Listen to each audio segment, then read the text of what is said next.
There is not a single calamity of any kind that ever strikes you in the earth nor inside of yourselves, except that it is in a book that we have already declared it in. That is certainly easy for Allah to do. That's hadith.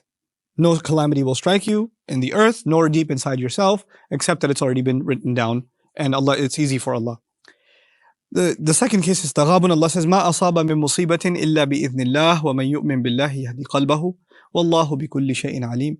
There's not a single calamity of any kind that will ever strike you except by Allah's permission, by Allah's leave. And whoever were to believe in Allah, Allah will guide their heart, and Allah is all knowledgeable about everything. So it's interesting that in the first case, when Allah says not a single calamity will strike you, He added not in the land and not deep inside yourselves. Not in the earth and not inside yourselves. He didn't do that for the case of taghabun. In taghabun He said, not any calamity at all will strike, except that it is by Allah's permission. So He didn't add that additional qualifier of in the land and inside of yourselves. This is part of the beauty of the Quran in its sensitivity to context. Surah Al-Hadid, which is the one actually I want to talk to you about more. By the way, Surah Al-Taghabun, 64th surah, where Allah did not add fil ardi wala fi anfusikum, not in the land, not inside yourselves. He didn't add that piece. Is actually more brief in its account of faith. Surah Al-Hadid is much more expansive.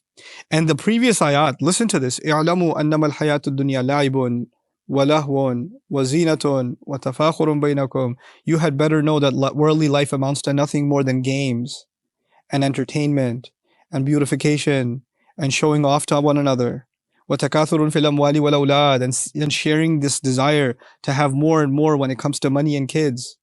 كَمَثَلِ غَيْثٍ أَعْجَبَ الْكُفَّارَ نَبَاتُهُ, like perfect rain that the farmer who planted the seed is impressed with. ثُمَّ يَهِيجُ, then it matures. فَتَرَاهُ مُصْفَرًّا, and you'll see it turn yellow. ثُمَّ يَكُونُ حُطَامًا, then it'll turn into crust, it'll be completely destroyed. This entire parable, and then after that, not a single calamity will strike you in the earth nor inside of yourselves. Now appreciate the beauty of that.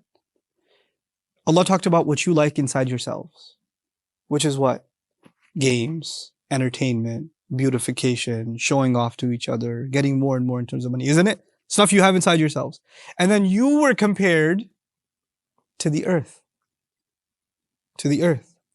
Like a seed that's planted in the earth, and rain comes and it comes out, and that elaborate picture that's being painted, part of the ayah is about the earth, and part of the ayah is about yourself.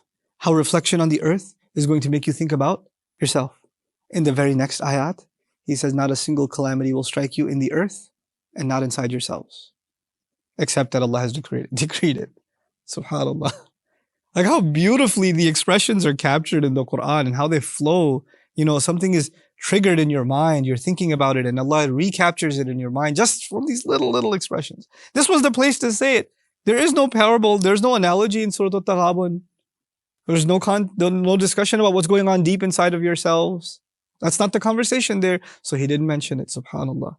Allah Azza wa Jal again help us appreciate the beauty, the perfection, the majesty of this divine word. And may Allah Azza wa Jal enlighten our hearts and our very beings with it. Barakallahu li wa lakum. Wassalamu alaikum wa rahmatullahi wa barakatuh.